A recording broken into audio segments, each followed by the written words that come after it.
gostaria de chamar os nossos debatedores. Primeiro, a Dora Martins, juiz aqui em São Paulo e ex-presidente da Associação Juízes para a Democracia, autora das fotos que vocês viram ali no salão.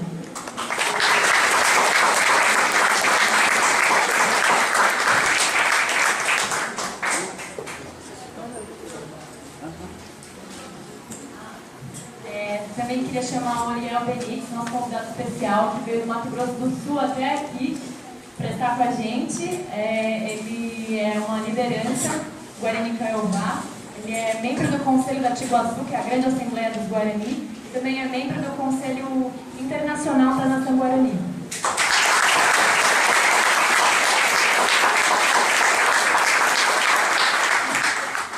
Aí acabou de chegar nosso outro convidado, Fez Pimentel, que é antropólogo aqui da USP, pesquisador do Centro Ameríndio de Estudos da Universidade de São Paulo.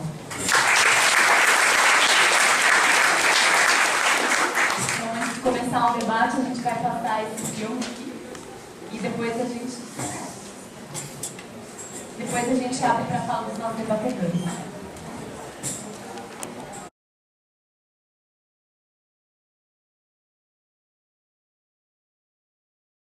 Também dar algumas informações, fazer alguns comentários, e eu acho que a fala mais importante para nós será hoje mesmo do Uriel, que está aqui, que vive essa realidade. Também acho significativa essa presença maciça, e aí eu dou um trunfo aí para a rede da internet, que nos últimos dias bombou esse assunto, e infelizmente o assunto bombou porque surgiu a ideia, a informação um pouco equivocada do suicídio coletivo, que foi mal interpretado, que não houve em nenhum momento uma declaração de vamos nos suicidar. Mas não deixa de ser uma forma de se entregar para a morte, porque quando você tira do índio a terra, a possibilidade dele exercer os direitos, a cultura, ele morre, né? Já é uma forma de não existir.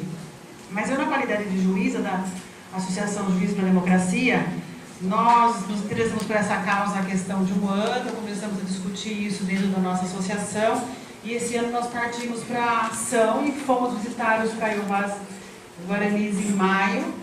Daí a origem das fotos que estão ali, quando os problemas já estavam bastante graves, como estão agora, né?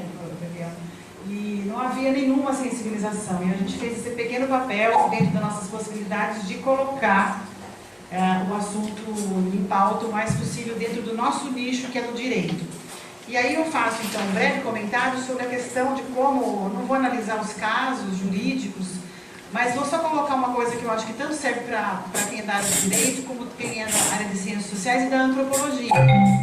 Eu dei carona para cá, para a doutora Maico, que é uma grande, devia ela estar aqui no meu lugar falando, ela é uma grande especialista, uma grande defensora técnica e jurídica dos direitos indígenas, dos indígenas do Brasil, e contava alguns casos que eu achei interessante de colocar, porque é muito fácil a gente identificar esse tipo de ação criminosa, como é o caso da morte do Nísio e de outras lideranças dos últimos anos, que quando vão para o judiciário não recebem o tratamento devido, né?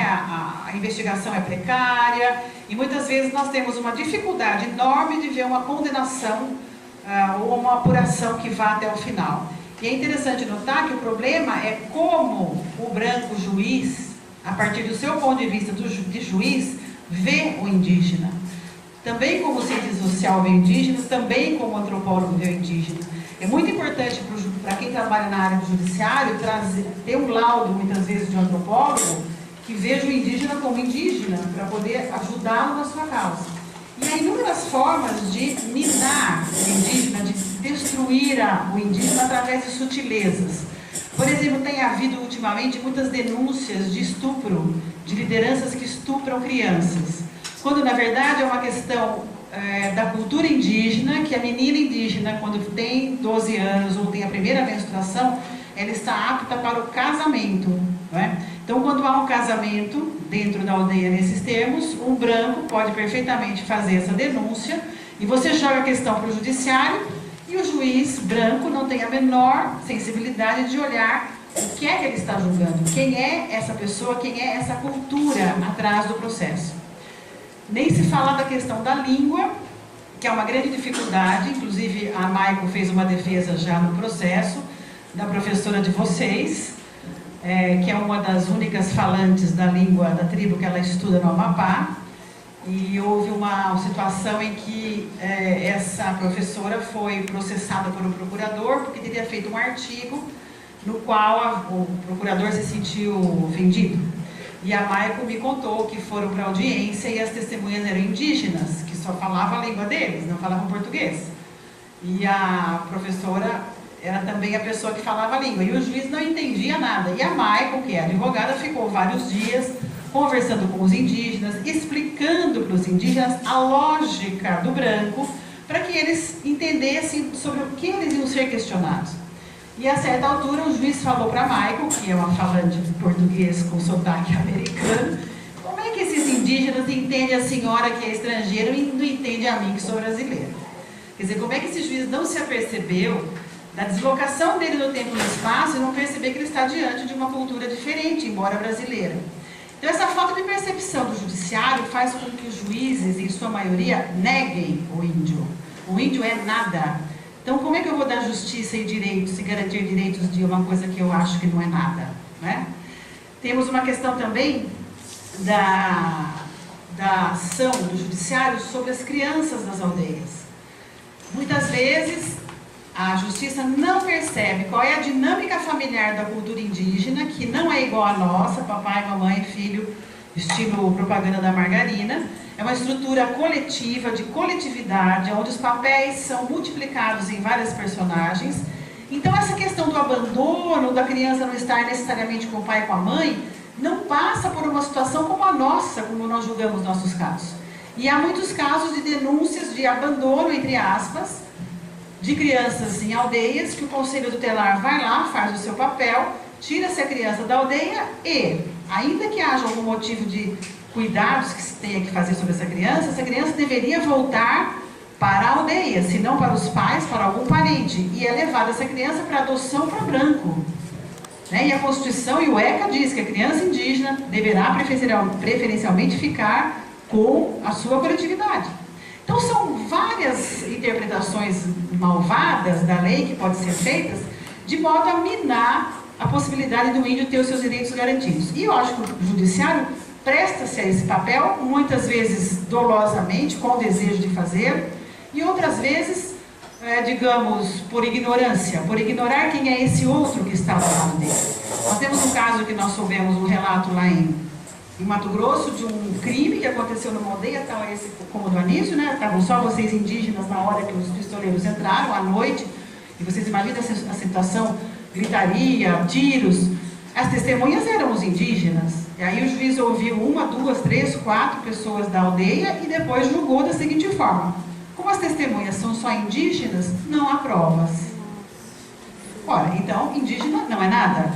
Então vejam, o grave não é nem um jeito de julgar, ou esse desejo de não enxergar onde está o crime, é a maneira como se vê o outro. Né? O índio é negado na cultura jurídica brasileira. Acho que essa é a maior gravidade dessa situação. Quer dizer, é muito legal a gente ter sensibilizado, né, um monte de jovem, um monte de gente, mas eu acho que é uma luta que está ainda no começo, não digo, mas que ainda vai ser muito larga, muito longa, e muito difícil de você mobilizar o tempo todo as pessoas. Acredito que, vamos ver se o STF, que está julgando hoje os embargos, vai ter coragem de julgar do mesmo jeito que julgou o mensalão, já que agora não tem a mídia pressionando, não é? Então, é essa justiça que é preocupante, e nós da Associação Juiz para a Democracia tentamos fazer essa ligação, né, de resgatar, talvez, dos nossos colegas, a sensibilidade para enxergar o índio, não é?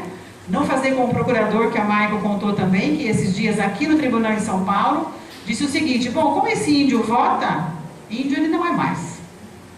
O cara ignorou todo o histórico dele, a vivência dele, a cultura de onde ele vem, os valores que ele tem, para reconhecer que uma vez que ele vota. E para terminar minha fala, vou contar uma coisa que eu achei maravilhosa. Conversávamos sobre a questão do encantamento, da cultura, das danças que vocês têm, não é? E no julgamento daqueles meninos jovens, que hoje são algum deles advogados, que parece que a revista Isto É trouxe esses dias o destino que levou os rapazes que queimaram aquele índio em Brasília, lembram-se? Alguns jovens também, o índio Galdino, já se passaram, a gente acha, uns 15 anos, não é isso?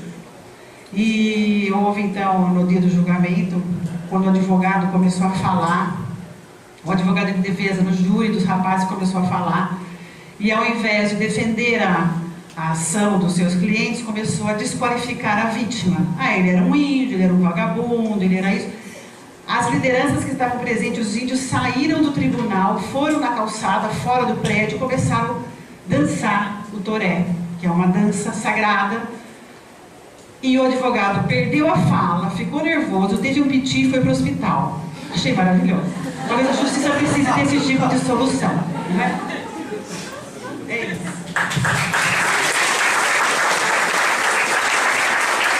Obrigada, Dora. Agora eu vou passar a palavra para o Spencer. Obrigado, Dora.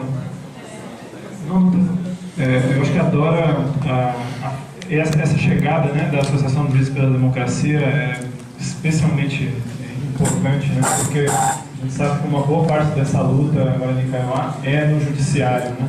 Enfim, então eu vou tentar passar algumas informações aqui, dividir algumas informações com vocês, porque, enfim, nesse momento em que nós estamos falando, enfim, de uma realidade em que quando bate no judiciário, é isso que Dora descrevia, né? E esse caso que vocês viram aqui, o vídeo, o caso Nísio, né? Por sinal, aconteceu exatamente isso, porque houve um primeiro relatório da Polícia Federal que concluía que não havia provas para acusar ninguém. Não, queriam indiciar 5 pessoas, né? Não, 10 pessoas, sendo um indígena, né?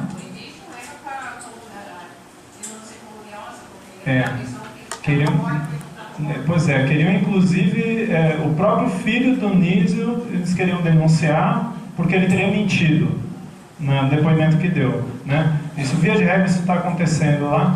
E aí, quer dizer, foram puxar o rabo da lagartixa, saiu um jacaré, enfim, 23 indiciados já, inclusive vários fazendeiros, advogados, um funcionário da FUNAI, cujo nome não foi revelado ainda, e também, enfim, sim, agora já tem. Então, pois é, esse é o caso. Então, isso está acontecendo agora, essa questão de quebrar o preconceito no judiciário. Enfim, queria dividir com vocês que eu coloquei algumas imagens antigas aqui, e tinha colocado uma imagem dos Carejó, de um livro do século XVI, para vocês terem uma ideia, porque a gente está vendo tantas imagens da pobreza que estão nos acampamentos lá hoje, enfim. Isso aqui é uma das imagens, enfim, do século XVI, sobre como os europeus encontraram os Guarani. E vejam que fartura, vejam a quantidade de produtos agrícolas, de animais, vejam que aldeias fortificadas, grandes, entendeu? Pessoas saudáveis. Era isso aqui que se via, foi assim que foi encontrado. E isso aqui, enfim, quer dizer, a gente precisa ter essa noção de que, porque, por exemplo, em Mato Grosso do Sul ainda é muito, muito comum encontrar a ideia disseminada de que os Guarani são índios nômades, de que eles não tinham terra, não praticavam agricultura, etc. e tal, e usando o próprio discurso da cultura, que é manejado pelas ciências sociais, contra os próprios índios. E a gente caiu agora exatamente no caso, o caso dos suicídios, enfim, em que foi feito exatamente isso, né? Em que é feito exatamente isso. Se maneja a ideia de cultura e chega-se a dizer, enfim, aí alguém começa a colocar lá no fundo assim, não, mas eles têm a terra sem males, então acho que eles não é tão importante para eles estar bem aqui nessa terra, eles querem passar para essa outra terra. E, enfim, nada mais falso, os suicídios, os enforcamentos são uma coisa muito sofrida para as famílias Kaiowá, um drama que é enfrentado e, enfim, é uma saída extrema, uma coisa que acomete sobretudo jovens que passam por problemas muito sérios, né? Enfim, os relatos são muito difíceis de conseguir, os relatos nas famílias. A gente consegue, às vezes, conversando com um vizinho, com um amigo, às vezes a gente consegue algum detalhe mais do que acontece, mas, em geral, tem uma frustração muito grande, uma raiva muito grande que acaba se voltando contra a família. E aí os fazendeiros e políticos chegam até a dizer na imprensa, mas eles mesmos estão se matando. Agora, né, teve um artigo na Folha semana passada, em que havia uma transformação dessa ideia, né? Não, mas os assassinatos entre os Guarani de Kaiowá são praticados entre eles mesmos, isso é o problema deles.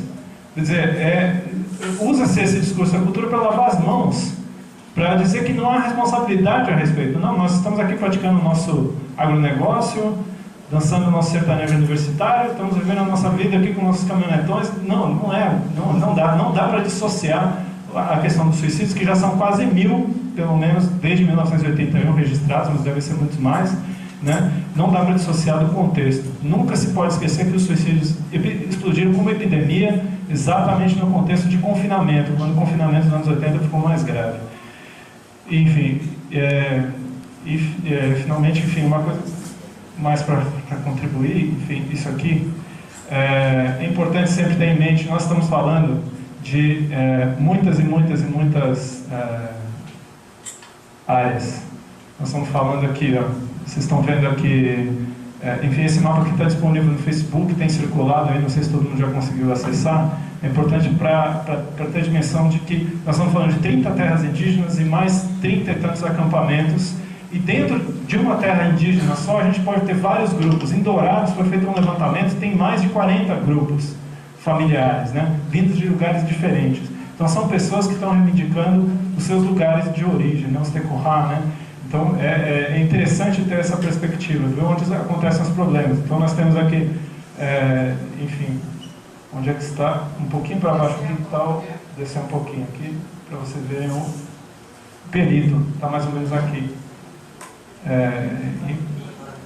Né? Então vocês estão vendo ali onde estão acontecendo os problemas. Guaveri, onde aconteceu a Martinísio, dá para cima para Dourados, enfim, né? Taquara, enfim, da família do Vádio, está aqui, enfim, todas essas terras. É preciso ter a noção de que nós estamos falando. Perito é uma situação, é uma carta, mas cartas como essa de Perito, já ouvi várias, né? E talvez muitas delas não tenham sido lidas, né? Enfim, são situações dramáticas, enfim, então acho só contribuindo para isso. E uma última coisa, enfim, chamando atenção para uma iniciativa que houve recente em relação a isso, mas enfim, há muitas outras iniciativas a serem tomadas. Isso aqui foi um relatório recente que saiu da Repórter Brasil sobre a produção de soja e cana lá naquelas áreas. Então nós estamos falando de áreas que ficam em disputa às vezes por 10, 20 anos, e os fazendeiros que, enfim, se estão numa disputa judicial, se você está numa disputa judicial, teoricamente nenhum dos dois tem razão, no entanto, eles têm financiamento público, não é só dos consumidores, enfim, tem financiamento público para continuar permanentemente retirando dinheiro daquelas terras e pagando advogados. E aí a disputa nunca vai ao fim, né? A gente permanece sempre patinando porque, enfim, os advogados são caríssimos e as ações, como eu falei, são dezenas e dezenas e dezenas de ações e continuam se tirando, né? E na Zé Iguaçu, né, a gente vê a revolta das pessoas justamente com essa situação, né? E, enfim, isso aqui é uma iniciativa da Repórter Brasil, mas tem muita informação aqui nesse relatório, tá? E, enfim, mas aqui tem outras iniciativas em curso. Eu acho que também é bom lembrar, todo biodiesel produzido em Mato Grosso do Sul a partir de soja é comprado pela Petrobras, que domina esse mercado. A Petrobras é pública. O BNDES continua financiando usinas de cana, que muitas vezes estão comprando cana lá naquela região. Multinacionais, né, porque os fazendeiros gostam muito de mencionar que as ONGs que apoiam os índios e que são financiadas por obscuro, tem um financiamento internacional obscuro, né? Bom, a soja tem financiamento internacional. Bunge, Cargill, essas ADM, essas multinacionais, elas financiam a soja, entende? Então, só para lembrar que, enfim, tem um mundo de coisas aí para serem enfrentadas e para que a gente sabe que aquela carta é só a ponta do iceberg, né? Tem muito mais aí, tem uma necessidade de mobilização ampla de todos os setores, enfim, possíveis, né? Enfim, é uma contribuição. E por último, só eu queria destacar, assim, a gente vê muita imagem de miséria, a gente vê muita tristeza, mas a gente nunca pode esquecer que tem uma luta Guarani Kaiowá que floresce principalmente nos anos 70, 80, no período da redemocratização do país, no mesmo período em que os grandes movimentos sociais brasileiros surgiram. A luta Guarani Kaiowá, organizada nas Zé Iguaçu, essas grandes assembleias Guarani Kaiowá, estava surgindo. E é um aprendizado de democracia, um aprendizado de política, conviver nas Zé Iguaçu, enfim, eu tive a honra de poder conviver com eles, presenciar as Zé Iguaçu. As Zé Iguaçu são um movimento vigoroso, original e tremendamente, assim, pode-se aprender muito convivendo com a experiência das Atiguaçu, então a gente não pode ignorar que já existe uma organização lá, tem muita gente chegando e quer ajudar, né? Mas, sobretudo, é muito importante saber que existe já uma luta organizada que já vem aí de muitas dezenas de anos, né? E acho que aí, de resto, enfim, estamos aí, é isso. Muito obrigado.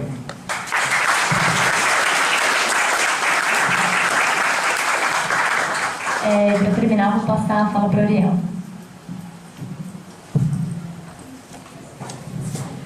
Boa noite. Bom, primeiramente quero agradecer a todos que estão presentes em nome do meu povo Kaiowá e Guarani, e quero apresentar para vocês também, que alguém que já não viu, tem um companheiro lá, que queria que se levantasse também, companheiro de luto Kaiowá e Guarani, que também faz parte da atividade, né? Enfim, nós não, assim, lutamos sozinhos, né? A gente sempre procura levar a nossa situação em vários lugares, né? Porque nós temos um grupo, né? Uma equipe que sai, né, na frente do Atiguaçu, né? Nós temos um conselho Atiguaçu, do qual eu faço parte, né? Meu nome é Uriel Benítez, sou da etnia Kaiowá, né? Eu faço parte do Conselho de Atiguaçu, também atualmente faço parte do Conselho Internacional da Nação Guarani, né? Que a sigla é CECENAGO, né? Que é Conselho Continental da Nação Guarani, qual faz parte Argentina, Paraguai, Bolívia e Brasil, né? Faço parte do secretário-geral da organização da CECENAGO. Bom, eu acho que, primeiramente, mais uma vez, eu quero agradecer em cada uma, na pessoa de vocês, né, pelo que estar aqui, né, tentando entender, ou seja, acho que a partir de agora, depois da explicação da Dora e Spence, você já mais ou menos já tem uma ideia de como os povos Kaiowá e Guarani estão sofrendo no estado de Mato Grosso do Sul, né? Todas as repressões dos fazendeiros, né? Todas as violências, né? Silenciosa que a gente fala, porque a gente sempre vem sofrendo, né? Uma violência dentro das aldeias que é demarcada pelo SPI através da entrada dos não-índios, né? Que existe, né? Assim, nós, povos Kaiowá e Guarani, acreditamos que os povos brasileiros, né, a maioria são solidários, né? Que conseguem entender, né? A gente agradece muito por isso, né? Que sente também a dor que a gente sente, né? Que conseguem enxergar, né, o sofrimento do povo Kaiowá e Guarani, né? Então a gente agradece muito, né, para essas pessoas, mas infelizmente existem pessoas também que somente quer destruir o povo, né? Só gosta de ver o povo morrendo, né? Só gosta de ver o povo sendo massacrado, né, pelos progressos, né, pelos atos violentos da própria governo estadual, né, tanto federal, né, mas nós sempre não ficamos quietos, a gente sempre trazemos a nossa situação, né, trazemos e levamos em todos os lugares, né, tentando explicar e sensibilizar, né, todos os povos brasileiros e também não brasileiros, né, fora do Brasil também a gente tenta levar e explicar, né, o que está acontecendo com o povo Kaiowá e Guarani, porque realmente a gente sente, né, que sente na pele tudo que vocês viram aqui no filme, né, que o povo,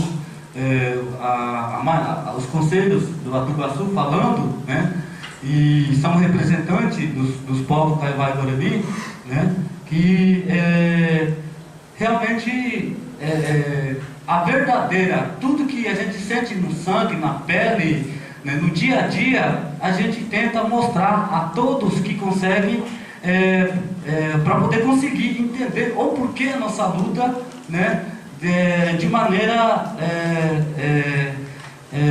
infinitamente, né, porque eu sempre digo, por onde eu for, por onde eu ando, né, que a luta dos povos Kaiowá e Guarani sobre a terra sagrada, né, jamais vai acabar, né, e jamais vamos desistir, né. O governo brasileiro, tanto a justiça brasileira, sempre vem aberrando o nosso desejo, porque eles querem que nós se tranquiliza dos benefícios pequenos que a gente recebe, né, uma vez por ano, né, dos benefícios que a gente muitas vezes somente promessa, né. Eu sempre falo, nós não somos santos para viver só de promessa, né, mas nós somos seres humanos, né. Então tudo isso que o meu povo e nós, né, cansamos de esperar a boa vontade da justiça, né? E nós partimos para a prática, né? Nós partimos para reocupar a nossa terra, né? Eu sempre detesto ouvir dizer, né, muitas mídias dizendo que aquele lugar é invadido pelo povo Kaiowá e Guarani, né? Invadido não, nós não invadimos a terra de ninguém. Quando você invade, você tira uma coisa do outro, né? E nós tentamos reocupar aquilo que foi tirado da gente, né? Então, nós não invadimos, nós só apenas reocupamos. Portanto, nós partimos para a prática, reocupamos, né? E agora, há muitas Tecorrá, né? Que é um lugar sagrado para nós, um Tecorrá reocupado já, né, e que está sendo ameaçado a ser despejado de novo, né. Eu sei que agora está saindo uma notícia que a presidenta conseguiu suspender, a justiça conseguiu suspender a saída, né, o despejo, mas isso pelo menos não é suficiente, né. A gente precisa mais do que isso, né? A gente precisa a terra demarcada, a gente precisa uma segurança voltada para o povo Kaiowá e Guarani, né? Para que a gente viva, para nós vivemos, né, em um pouco tranquilo, né? Para a gente trazer a alegria que nós já perdemos, né? A alegria das crianças que hoje a gente não vê em terras reocupadas, né? Então, por onde a gente passa, sempre deixamos bem claro, né? A gente não vamos sair por bem nem por mal da terra onde estamos, né? Nós, muito pelo contrário de que saiu a notícia, como a Dora falou, né, de suicídio. Nós não queremos se suicidar, né? Mas se a justiça não mover, e se o governo federal não solucionar nosso problema, vai haver genocídio, isso sim, né? Por quê? Porque nós já decidimos, né, que de bem ou de mal, a gente não vamos sair da terra onde estamos agora, né? A gente vamos lutar até o fim. Se a justiça acha que é melhor matar todos os povos Kaiowá e Guarani naquele lugar, nós vamos estar decididos para morrer, né? Nós vamos morrer pela nossa terra, né? E se os fazendeiros acham assim também, nós estamos prontos para encarar, né? Porque nós já cansamos de esperar a boa vontade da justiça, nós já cansamos de ser iludidos pela justiça, né? Então, nós precisamos que a justiça seja feita de uma maneira adequada, de uma maneira que demarque a nossa terra, né, que pune todos os assassinos. Hoje em dia, no Mato Grosso do Sul, é comum os pistoleiros matam uma liderança ou um indígena e sumir com os corpos. Isso é falta de respeito para um povo, né? Porque toda vez que quando morre uma família da gente, nós queremos pelo menos dar o último, né? Dar o último despedimento, né? A gente quer se despedir, né? A gente quer fazer o nosso costume, os nossos rituais, mas que nos últimos tempos a gente não teve mais. Isso vem doendo muito para nós, e por isso que nós cansamos, né? A gente teve no Arroio Curá que as crianças, né, adolescentes e jovens, né, quando escutam um 12 estourando em cima dele, eles falam: não, isso aí a gente já se acostumou com isso, né? E se eles não atiraram na gente, a gente não vai morrer, não vai acertar a gente, né? Eles falam como se fosse uma coisa simples, né? Um 12 estourando em cima deles, né? Isso é muito preocupante, e muitas crianças já estão pegando trauma de ir para a escola, né? Por quê? Porque eles sabem que o grupo que estão naquele lugar, né, estão ameaçados pelos pistoleiros, né? Inclusive o Ládio, né, que está aqui, né, nós somos ameaçados, né? Então, mas a gente sempre tem força, né? E através de nosso grande Tupã, né, grande Deus, né, Criador da vida, né, através dos nossos rezadores, do nosso grande pajé, cacique, nós sempre buscamos força para levar a nossa situação em todos os lugares, né, para que as pessoas, pedindo apoio para vocês, né, pedindo apoio, né, para que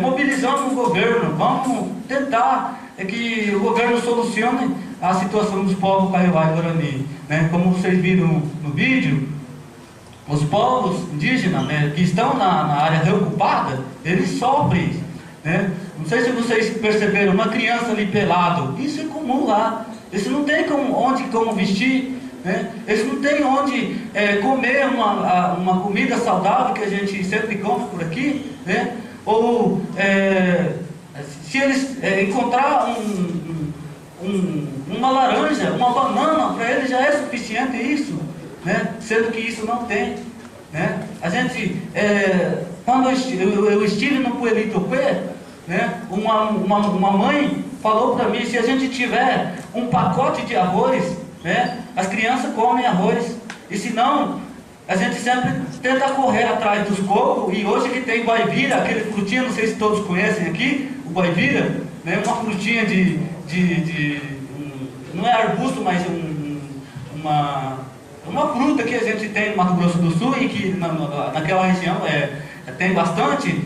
Hoje, agora, na época, né, é a época dessa fruta, então eles correm atrás dessa fruta para poder se manter, né? Por quê? Porque esse povo está isolado, não tem acesso. Se alguém quiser chegar lá, é ameaçado. Vocês pensam de prova disso, né? É ameaçado pelos fazendeiros, pelo pistoleiro. Nós temos que, a comunidade tem que enfrentar o rio para passar até lá, né? Tem que passar pelo rio, né? O rio é um pouquinho maior daqui, que está aqui perto da universidade, da USP, né? E é também bem corrente, bem forte. Tudo isso eles têm que enfrentar para poder entrar naquela aldeia. É uma situação muito caótica que a gente vem enfrentando o Passo Piraju, né, que é uma pequena aldeia, né, que hoje tem escola, tem postinho já, também onde a justiça determinou de novo, está ameaçado a ser despejado, né? Isso a gente não sei, por isso que nós não conseguimos entender o que a justiça quer, porque prova suficiente eles têm, né? Porque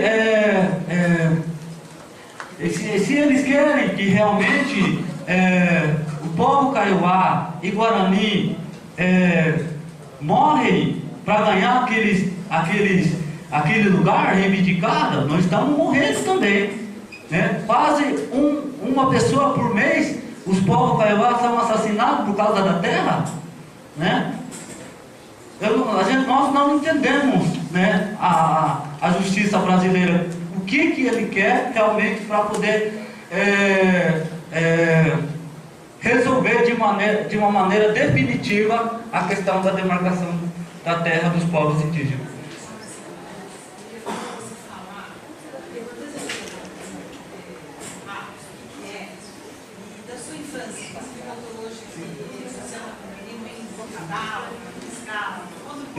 Então, tudo bem. Então, a importância do Tecohá, né? O Tecohá, como eu disse anteriormente, é muito sagrado para nós, né?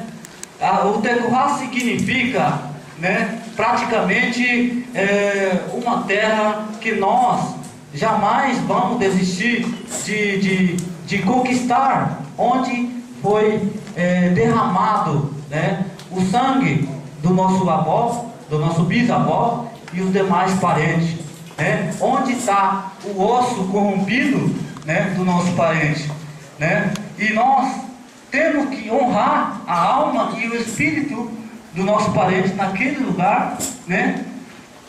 Por mais que os fazendeiros, né, derramar todos os tipos de veneno naquele lugar, mas jamais vai tirar a mancha de sangue dos povos indígenas da terra reivindicada, né? E nós queremos honrar, e nós vamos honrar, né? Então, por isso que a terra, nós somos cientes de que aquela imensidão de floresta jamais vamos reconquistar. Aquela imensidão de terra que tivemos anteriormente, nunca vamos reconquistar.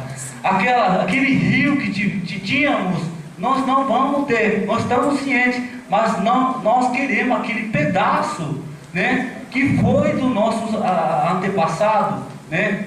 Aquela terra que pertence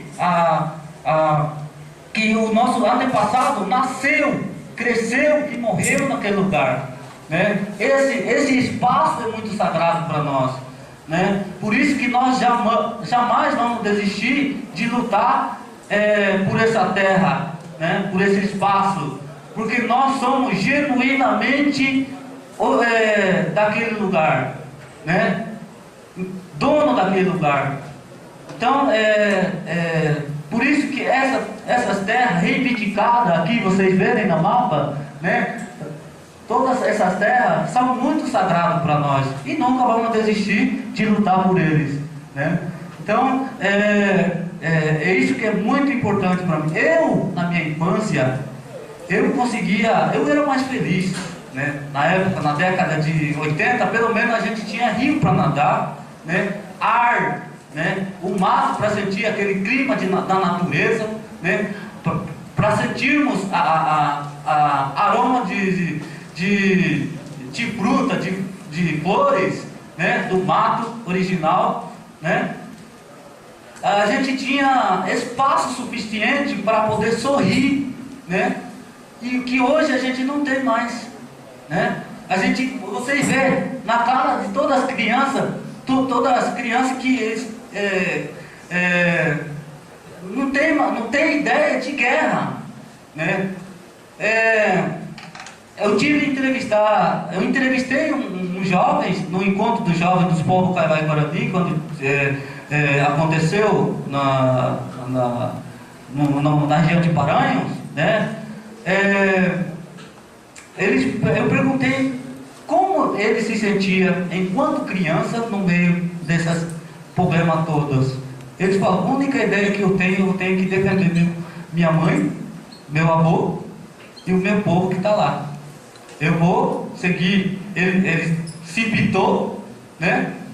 Seguir e não desgruda da sua flecha, né? Então, eles praticamente perderam de ser criança. Hoje o Brasil tem várias leis que garantem o direito da criança em vários sentidos, direito das mulheres, direito de todos, né? Até o cachorro hoje a gente não pode bater ou maltratar, né? Que para nós isso não é cumprido, né?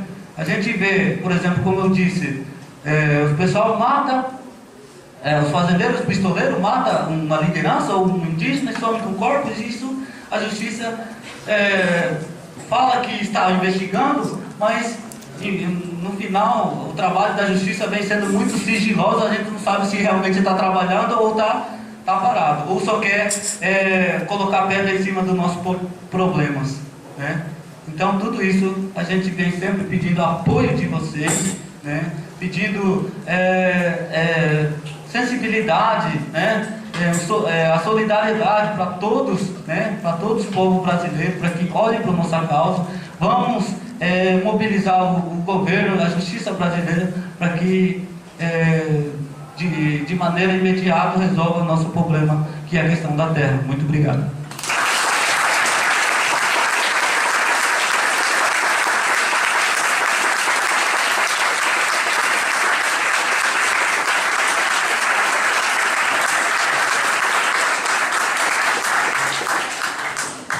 Obrigada, Ariel.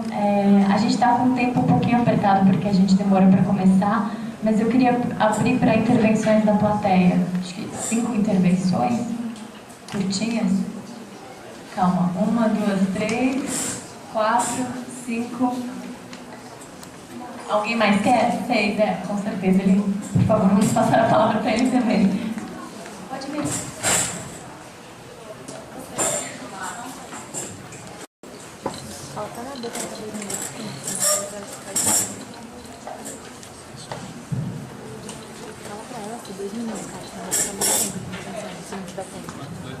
Baixa parte, Alberto. Boa tarde a todos, boa noite. Meu nome é Ládio Verón. Já estou aqui mais uma semana. Estou quase virando paulistano, né, gente? Mas eu sou Caioá puro. Esse é o xeriuê aqui que nós sempre tem levado o clamor, né, do meu povo, Kaiowá e Guarani, no Mato Grosso do Sul. Eu só quero aqui complementar a fala do companheiro aqui e falar um pouco também, sair a pouco instante ali do Estadão, né, da TV. Ali o cara me perguntou assim, né, como é que fica aqueles fazendeiros que já estão lá há mais de 50 anos? Tem um título, tem documentação daquela área. E eu falei assim, e aonde é que nós ficamos? Se nós resistimos 512 anos, né? Aonde é que nós ficamos então? Aonde é que a justiça vai julgar isso? Se nós somos muito, né, resistentes, resistimos até hoje, né? 512 anos, Kaiowá e Guarani resistiu. E sofre, e está lá sofrendo. E não tem olhado, esse governo não tem olhado, né? Então, acho que eu vim para cá, o Ariel veio para cá, para falar, para denunciar, para pedir apoio político, financeiro, né? De tudo aquilo que nós precisamos, gente. Eu acho que chegou o momento de nós se unirem, de nós olhar para nós mesmos e pensar que nós temos um coração, nós temos uma consciência, nós somos humanos. E ali onde nós estamos vivendo, dessa massacre toda, é um verdadeiro Iraque, é um verdadeiro aonde o meu povo está passando um verdadeiro fome, doença, tempestade, né? E a morte de liderança. Então, gente, eu acho que temos que dar um passo nisso, né? Parar de fazer isto. E eu estou ouvindo aqui, só para cumprimentar a fala dele, vocês estão aqui, gente, vamos escrever para Dilma.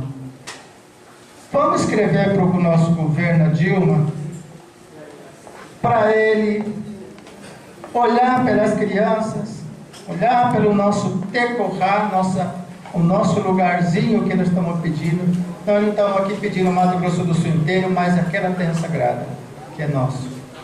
Então eu vim aqui pedir se ajuda. Já estou aqui, já mobilizei várias entidades, né, para ajudar nós, né? Eu estou descendo amanhã para lá. A gente tem uma equipe aqui trabalhando já para nós também, com apoio do Alto Iguaçu, com apoio, eles têm aval do Alto Iguaçu para trabalhar para nós aqui. Então, gente, eu estou aqui pedindo, o Spencer acabou de falar aqui, né? Eu agradeço o Spencer por tudo isso aí que ele mostrou, né? Tem várias áreas aqui, essas áreas que estão verdes, até ele colocou de verde Taquara, Guirarocá, mais outras áreas aí, é verde de cana, é cana de açúcar, é imensidão. Gente, eu agradeço, muito obrigado por isso. Pessoal, a gente passou um pouquinho do horário, a gente precisa ocupar a sala porque vai ter aula, mas se vocês quiserem continuar a conversa, agora a sala 14 está liberada. E aqui tem ar-condicionado. E eu queria agradecer imensamente a presença de todos vocês, apesar do atraso, apesar do calor, e todos os nossos debatedores, principalmente o Ariel, que veio até aqui. Muito obrigada em nome do seu. Boa noite.